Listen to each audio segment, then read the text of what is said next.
Gracias. ¿Querés con el pie o lo sacás? No sé qué quieres. Ah, reponsa pesado, sí. Lo voy a tener que. Bueno, buenos días a todos. Somos Agustín y Carolina, residentes de segundo año del Hospital Posadas, y hoy les vamos a hablar de infertilidad, centrándonos en el rol de la microbiota vaginal y endometrial.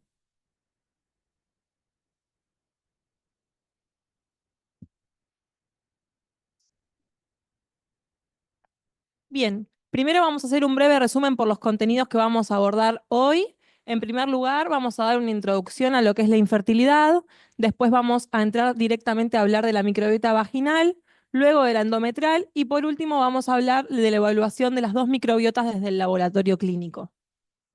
Bien, empezando con la introducción a la infertilidad, vamos a decir el concepto de lo que es infertilidad, que es la imposibilidad de lograr un embarazo luego de 12 meses de relaciones sexuales sin protección, y a grandes rasgos la podemos clasificar en dos grupos. En infertilidad primaria, donde anteriormente ninguno de los dos participantes de la pareja ha logrado tener un hijo, o infertilidad secundaria, donde es una pareja que ha tenido hijos y en una nueva búsqueda no pueden lograr el embarazo. Sabemos que a veces se habla de esterilidad y a veces de infertilidad. Es importante recalcar de que no tienen el mismo concepto, es decir, que no son lo mismo. La esterilidad es la incapacidad de concebir, mientras que la infertilidad es la incapacidad de llevar a cabo un embarazo hasta su término en más de 3 oportunidades consecutivas. Si bien no son lo mismo, hoy vamos a englobar todo dentro del concepto de infertilidad para hablar de las posibles causas que podemos tener. Bien, ¿cuál es la recomendación que tenemos en nuestro país? Que es que luego de 12 meses de relaciones sexuales sin protección y sin tener éxito en lograr un embarazo, la pareja que está teniendo estos problemas puede acudir a un especialista que va a ser el encargado de hacer un correcto examen físico y una anamnesis, enviando a la pareja a realizarse estudios particulares que luego va a evaluar sus resultados para ver qué medidas toma con la pareja. Cabe destacar que en parejas que tienen alguno de los participantes mayor a 35 años, el tiempo de espera para acudir al especialista se reduce a 6 meses y no un año. Y hablando un poco de lo que es la infertilidad en números, se cree que 1 de cada 6 personas a nivel mundial es infértil, lo que se traduce a entre un 15 y un 20% de la población. Y la Organización Mundial de la Salud ha realizado una estadística a nivel mundial entre los años 1990 y 2021, donde se vio que el 17,5% de la población es infértil durante toda su vida, es decir, que es infértil y no pueden resolver esta patología, y que un 12,6% de las personas va a ser infértil en un periodo determinado. Quiere decir que luego va a poder resolver la causa que está afectando su fertilidad y puede lograr un embarazo. Si las clasificamos, como dije antes, en infertilidad primaria y secundaria, vemos que, hablando de infertilidad primaria, el 9,6% va a ser infértil durante toda su vida y un 9% en un periodo determinado. Y hablando de infertilidad secundaria, un 6,5% va a ser infértil en toda la vida y un 4,9% va a ser infértil en un periodo determinado. Hablando un poco también de lo que es la estadística, vamos a hablar de lo que es la tasa de fecundidad a nivel mundial. Primero vamos a conceptualizar esta tasa, que es el número de nacimientos vivos por cada grupo de 1.000 mujeres entre 15 y 49 años de edad, es decir, que están en su etapa fértil, durante un tiempo determinado. Si bien esta tasa de fecundidad no está solamente, em, la infertilidad no es lo único que afecta esta tasa de fecundidad, sí vimos que hay estudios de esta tasa de fecundidad tanto a nivel mundial como en Argentina, y quisimos comparar un poco lo que pasa en todo el mundo y lo que pasa en nuestro país. Podemos ver que a lo largo de todo el mundo, entre el año 1980 y el año 2018, esta tasa de fecundidad fue disminuyendo a lo largo de los años en todos los continentes, y lo mismo vemos cuando realizamos esta estadística en nuestro país. Vemos que entre 1980 y el 2019 la tasa de fecundidad fue disminuyendo. Como dije recién, si bien la infertilidad no es lo único que afecta esta tasa de fecundidad, sino que juegan un rol importante, otros factores culturales, socioeconómicos, entre otros. La infertilidad es un factor que está englobado en esta tasa de fecundidad. Bien, ¿y qué tenemos en nuestro país desde el aspecto legal? En Argentina existe la ley 26.862, que es la que da acceso integral a los procedimientos y técnicas médico-asistenciales de reproducción médicamente asistida. Esta ley lo que nos dice es que toda persona mayor a 18 años, sea cual sea su orientación sexual, esté casado, soltero, viudo, y se atienda en el sistema público o en el sistema de prepago u obra social, tiene derecho a acceder a todos los procedimientos y técnicas necesarias para lograr un embarazo. Y esta ley fue aprobada y promulgada en junio del año 2013. Bien, y ahora entrando un poquito en las causas que pueden provocar infertilidad, tenemos que el 30% es de causa masculina, el 30% es de causa femenina, el 20% es de causa mixta, es decir, que ambos participantes de la pareja tienen un problema que lleva a la infertilidad, y el 20% es de causa desconocida, es decir, que luego de realizar todos los análisis que le manda el médico especialista, no se puede determinar la causa de esta infertilidad. Bien, las causas que pueden afectar a ambos sexos tenemos el peso, tanto la desnutrición como la obesidad van a afectar la fertilidad, la edad. Se sabe que pasando los 35 años de edad, la reserva ovárica de la mujer decae pronunciadamente y también así su calidad ovocitaria, pero también en el hombre la calidad espermática decae pronunciadamente a partir de esta edad. Por otro lado, el estrés, la liberación de cortisol de forma crónica va a afectar la secreción de gonadotrofinas, dando un problema en el perfil hormonal, tanto del hombre como de la mujer, pudiendo causar infertilidad. Y también fármacos y drogas. Sabemos que el tabaco afecta tanto la calidad ovocitaria como la calidad espermática, y drogas como la quimioterapia y la radioterapia pueden afectar cambios de la calidad en el semen y falla ovárica precoz en la mujer. Bien, entrando específicamente en las causas masculinas, podemos tener alteraciones espermáticas, testiculares, pretesticulares y posttesticulares. Entre las alteraciones espermáticas tenemos oligospermia, astenospermia y teratosospermia, que es un problema en la concentración, movilidad o morfología de los espermatozoides. Podemos tener a nivel pretesticular hipogonadismo hipogonadotrófico, tumores hipofisarios y otras neoplasias.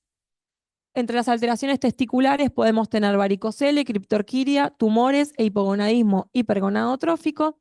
Y entre las alteraciones posttesticulares tenemos disfunción de la libido, disfunción eréctil, pérdida de la libido, azoospermia obstructiva, y también en caso de traumatismo se puede romper la barrera hematotesticular, generando que los anticuerpos sean reconocidos como agentes extraños y generándose anticuerpos antiespermatozoides. Bien, entrando en el tracto genital femenino, dependiendo del órgano donde nos situemos, pueden ser las posibles causas que podemos encontrar. Tenemos en las trompas de falopio, podemos tener obstrucción, dilatación, estenosis, inflamación o adherencias. En los ovarios podemos tener hiperprolactinemia, menopausia, síndrome de ovario poliquístico o falla ovárica precoz. En el útero podemos tener miomas, endometriosis, sinequias y disbiosis. Y en la vagina nos podemos encontrar con infecciones o disbiosis. Bien, ¿cuál es el abordaje diagnóstico una vez que la pareja acude al especialista para tratar estos problemas? En primer lugar, el médico especialista será quien va a hacer una correcta anamnesis y un examen físico para evaluar los posibles causantes de la infertilidad en la pareja.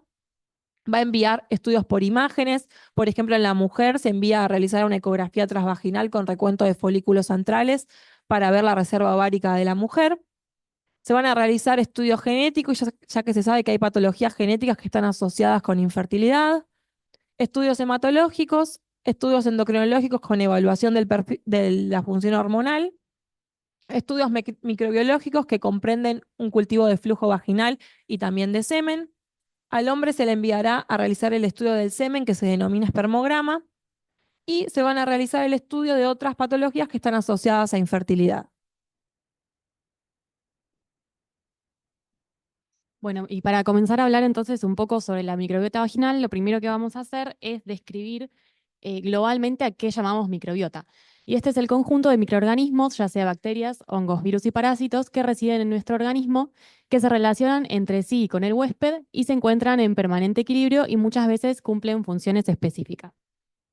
Y hablando específicamente de la microbiota vaginal, Este conjunto de microorganismos es complejo, es dinámico y es equilibrado. Y dentro de este equilibrio está aceptado hoy en día que tenemos una mayor predominancia del género Lactobacillus por sobre otras especies que también son normales en la cavidad vaginal, y a esto es a lo que denominamos microbiota normal, que se encuentra en general en una asociación mutualista con el huésped, es decir, tanto los microorganismos como el huésped se benefician de esta interacción. Por otro lado, si tenemos una mayor prevalencia de otras especies por sobre los lactobacillus, decimos que nos encontramos en un estado de disbiosis, que muchas veces se puede asociar a sintomatología y generar predisposición a la adquisición de otras patologías y al desarrollo de otras comorbilidades, pero su rol muchas veces está en estudio, ya que muchas veces esta disbiosis no se asocia a sintomatología y hay que evaluarla clínicamente. Vamos a hablar un poco de cómo se empieza a formar la microbiota en la cavidad vaginal y en todo el organismo. Se sabe que la formación de la microbiota, digamos, en todas las regiones del organismo comienza a formarse desde la vida intrauterina y está influenciada por la microbiota intestinal y oral de la madre y eventuales infecciones vaginales que ésta pueda contener. A su vez, el tipo de nacimiento va a determinar la colonización del bebé por distintos microorganismos, ya sea por parto vaginal, donde va a predominar los lactobacillus, o si es un parto por cesárea, va a predominar los microorganismos de la piel de la madre. A su vez, durante el desarrollo van a influir el consumo de leche y la introducción de alimentos sólidos, el uso de antibióticos y distintos factores genéticos o ambientales, como pueden ser la exposición a diferentes microorganismos, la etnia de origen de la persona y la localización geográfica.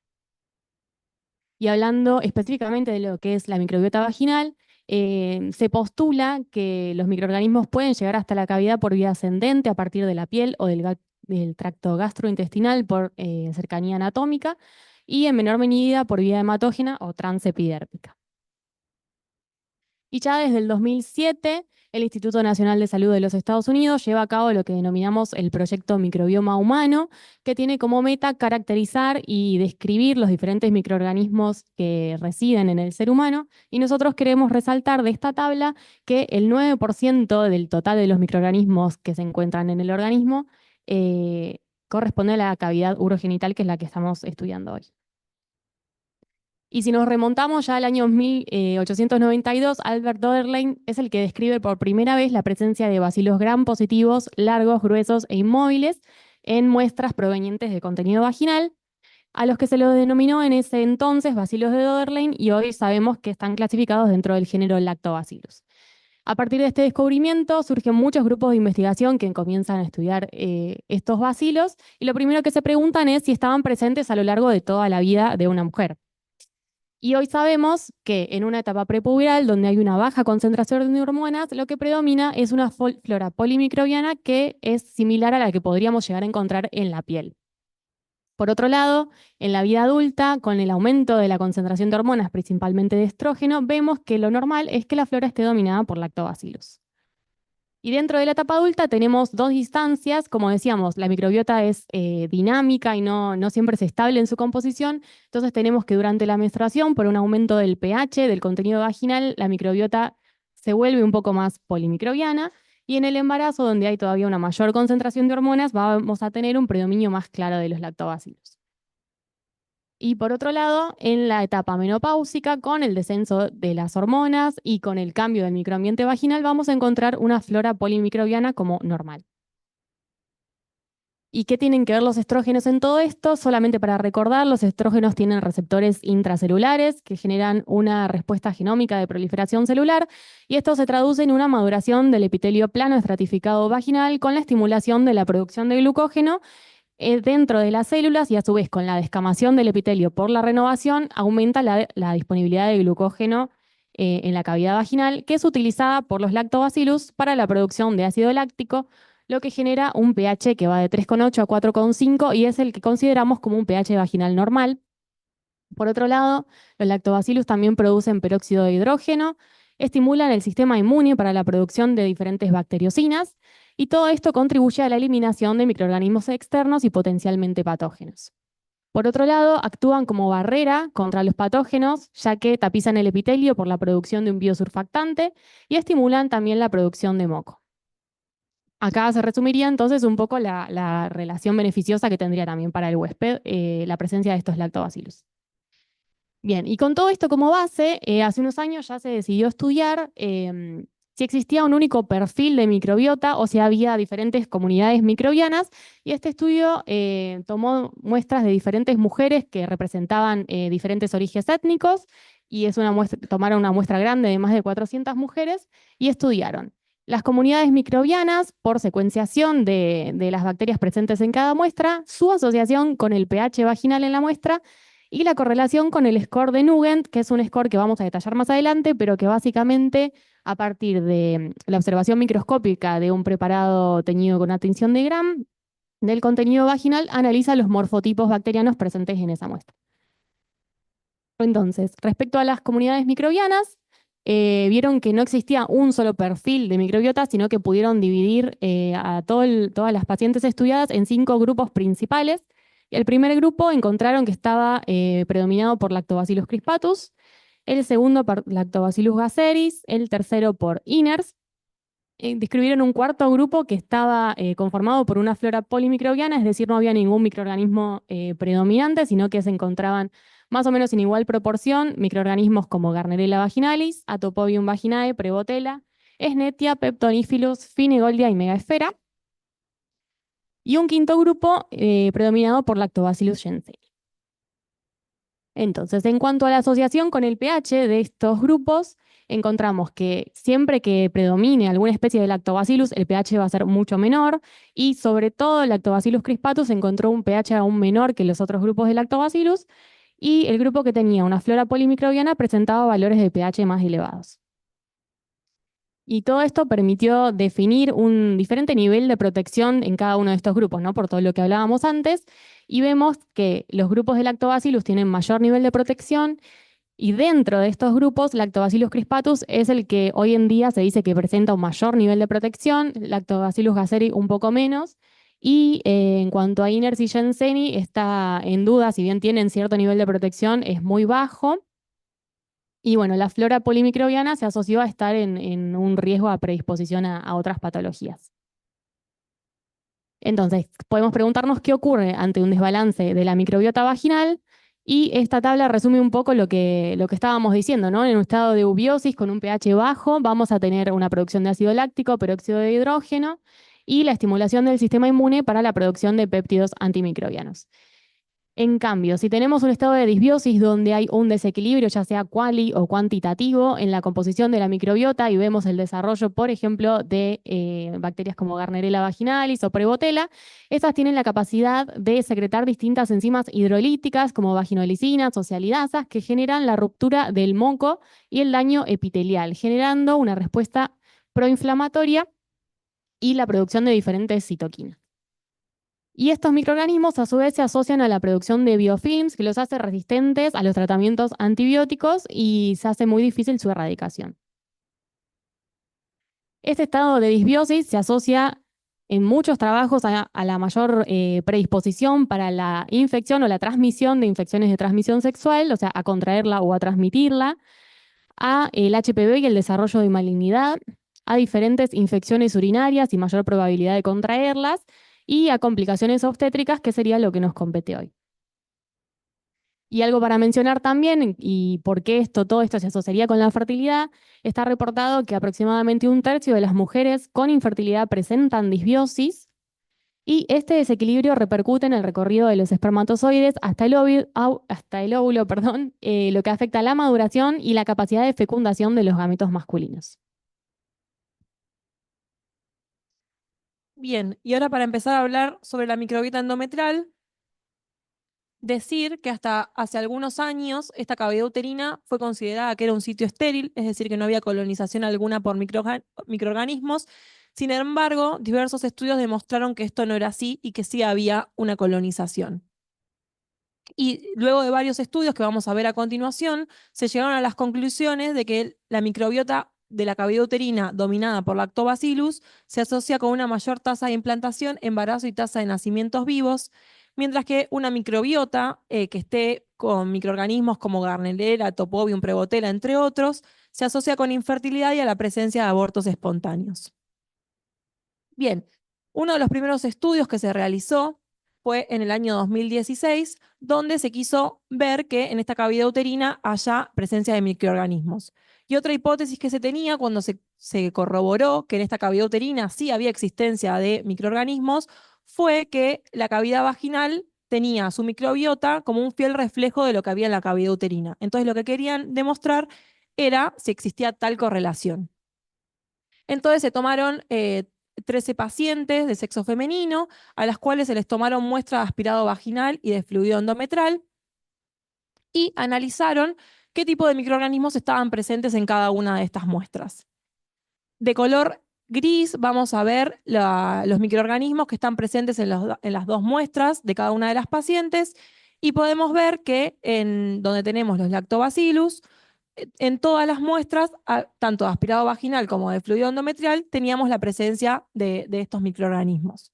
Sin embargo, se pueden ver algunas diferencias entre los microorganismos que colonizan la cavidad vaginal y la cavidad endometrial, de color naranja o marroncito, lo que está en la cavidad vaginal, y de celeste, lo que está en la cavidad endometrial. Bien, entonces llegaron a la conclusión de que existe microorganismos en la cavidad uterina y que no es exactamente igual a lo que hay en la cavidad vaginal.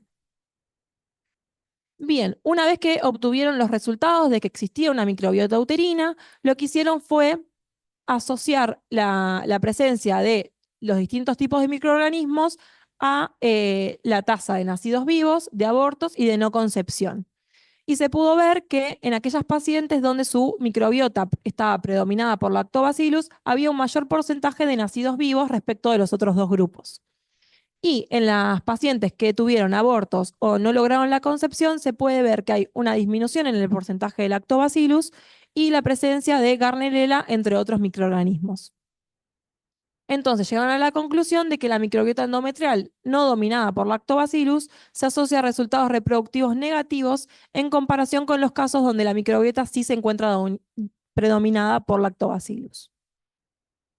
Bien, luego de realizar este estudio, que era un estudio de pocas participantes, como dije, 13 participantes, se decidió hacer un estudio multicéntrico que reclutó 342 pacientes de América, Europa y Asia en los años 2017 a 2019.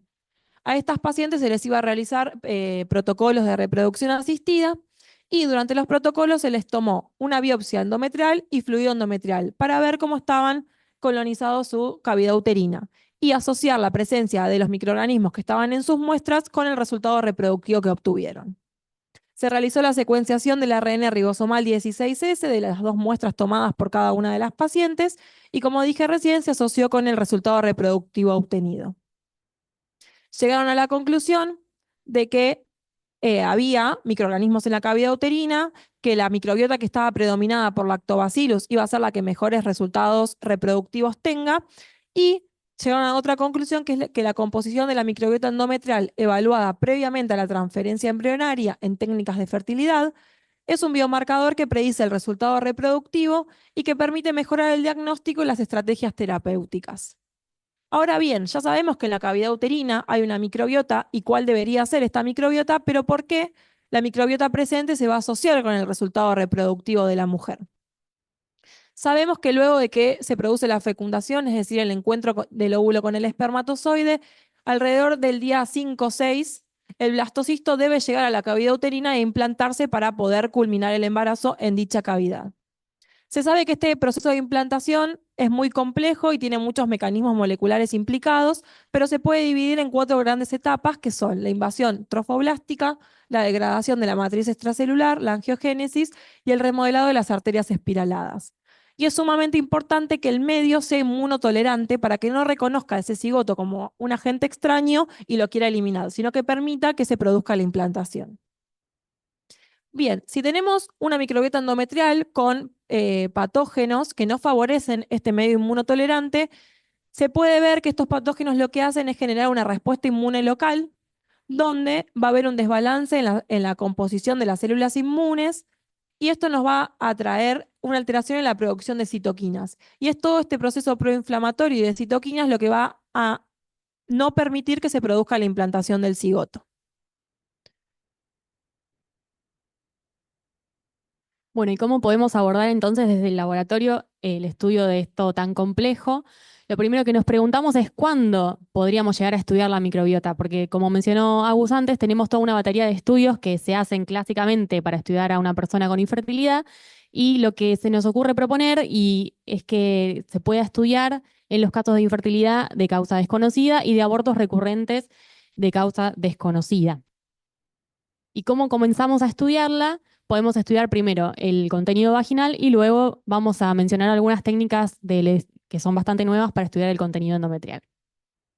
En cuanto al contenido vaginal, tenemos el VACOVA, que estudia el balance de este contenido. Podemos emplear cultivos o biología molecular. Entonces, para hablar un poco de Bacova, y esto es algo que hacemos en el hospital, nos llegan muestras tanto de consultorio de fertilidad como de planificación familiar. Si bien muchas veces no se pide como estudio de la microbiota en sí, básicamente estudia el contenido de la cavidad vaginal y es una muy buena aproximación para comenzar a estudiarlo. Y esta técnica se rige con el Manual de Procedimientos Bacova-Rige de 2018 y consta de una observación microscópica de una muestra de fondo de saco vaginal tomando en cuenta la observación en fresco, la tinción de Gram y una tinción de Giemsa.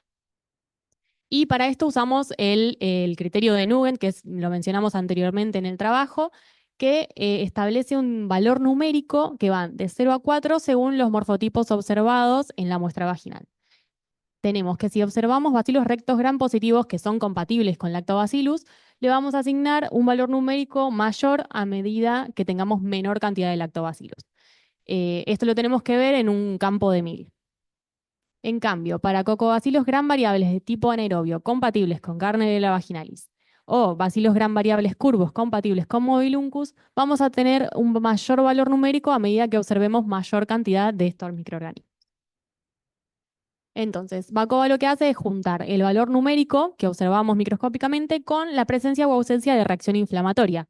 Y esta la definimos como la presencia de más de 10 leucocitos por un campo de 400 en el fresco y en el Giemsa, o más de 5 leucocitos por campo de 1000 en el Gram, o más de un leucocito por célula epitelial en campo de 1000. Y juntando estos dos criterios es que podemos establecer diferentes estados vaginales. El primero describe una microbiota normal que tiene ausencia de reacción inflamatoria y un valor numérico que va de 0 a 3. Es decir, que cuando nosotros miramos la muestra vemos una gran predominancia de lactobacilos, o sea, bacilos gram positivos rectos, y una muy menor venida o ausencia de los cocobacilos. En cambio, cuando tenemos un estado 2, tenemos un valor numérico de 0 a 3 y una reacción inflamatoria. Un estado 3 determina una microbiota intermedia, es decir, un valor numérico de 4 a 6 en ausencia de reacción inflamatoria. Un estado 4 se define como vaginosis bacteriana, ya cuando hay un total desplazamiento de los lactobacillus por las otras especies y no tenemos reacción inflamatoria tampoco. Y cuando tengamos un valor numérico alto, pero sí con reacción inflamatoria, vamos a decir que estamos ante una vaginitis microbiana en específica. Y este último caso, junto con el estado 2, son los que en general en el informe nosotros recomendamos que se hagan estudios más profundos, como sea cultivo o biología molecular, para poder ver qué es lo que está generando esa reacción inflamatoria. Y estas dos tablas simplemente para comparar que Bacova dice diferentes valores numéricos normales según la edad de la paciente, si está en edad fértil o en la menopausia, como explicamos anteriormente, por el descenso de los estrógenos, sería normal encontrar valores numéricos más altos como microbiota normal en una mujer menopáusica. Bien, y el Bacova también nos permite la detección de tricomonas, que podemos mencionar que está afectada en la fertilidad en los casos de vaginitis, de enfermedad inflamatoria pélvica y puede llegar a generar infertilidad ovárica. Y también la ruptura prematura de membranas, el parto pretérmino y el bajo peso, por eso es importante detectarla y tratarla aún en el embarazo. En cuanto a los cultivos, que no quedó la E ahí, la O ahí. Vamos a tomar se va a tomar en el consultorio un hisopado de fondo de saco vaginal, o sea, una muestra exocervical y un hisopado endocervical.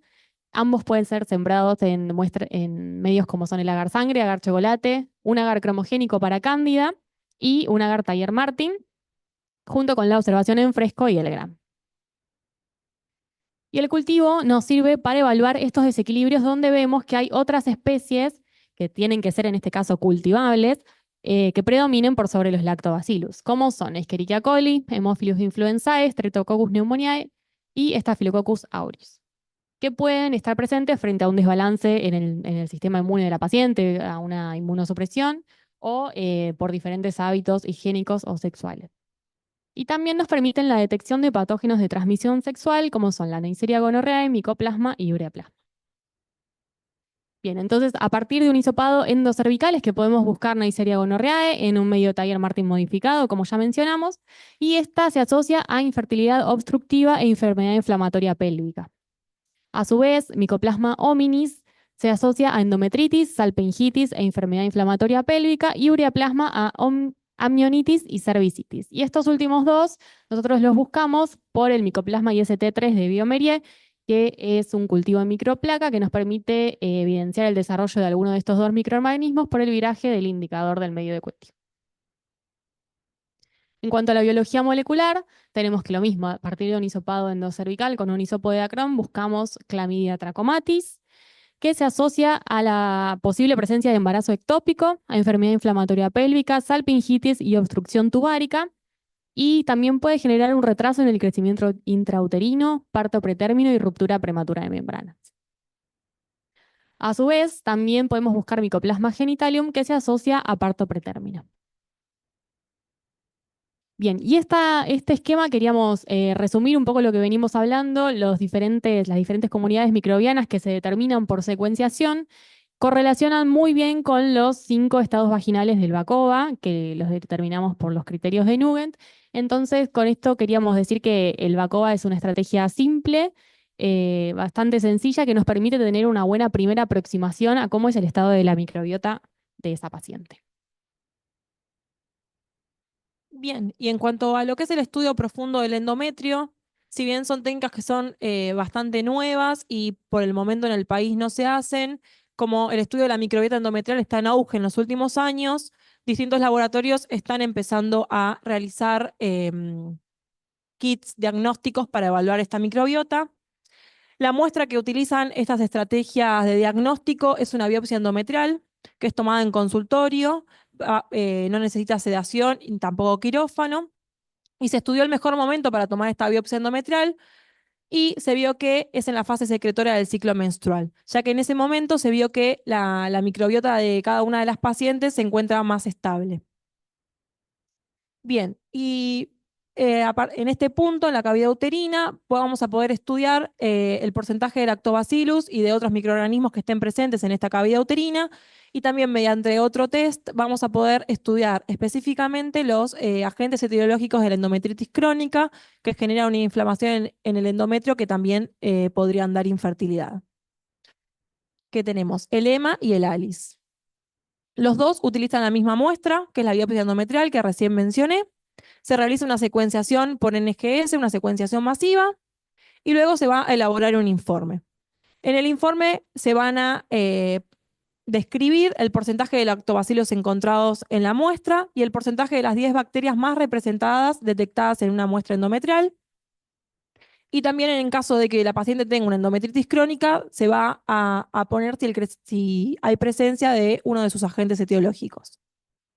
Este informe le va a permitir al médico poder tomar decisiones de tratamiento, ya sea antibióticos, en el caso de que uno de los microorganismos presentes pueda ser tratado con estas terapias, o bien con probióticos para poder restablecer la microbiota de la cavidad uterina de la paciente. Y todo esto puede ser de gran utilidad para realizar una transferencia embrionaria cuando la paciente tiene una microbiota favorable para tener una mayor tasa de éxito en estas técnicas de reproducción asistida. Bien, y ahora unas breves conclusiones para finalizar. Decir que el abordaje de la fertilidad es complejo y que debe incluir tanto el componente masculino como el femenino, que con los estudios actuales sabemos que un microbioma vaginal y endometrial predominado por lactobacillus se correlaciona con mejores resultados reproductivos, que el estudio de la microbiota vaginal es relativamente sencillo y puede aportar al diagnóstico de complicaciones obstétricas, infecciones de transmisión sexual e infertilidad, que conociendo la microbiota de cada paciente se puede dar tratamiento probiótico y cambios de hábitos para mejorar la microbiota. Esta es la bibliografía reportada. Gracias a todos por escucharnos y a todos los bioquímicos de los sectores que nos ayudaron en la realización.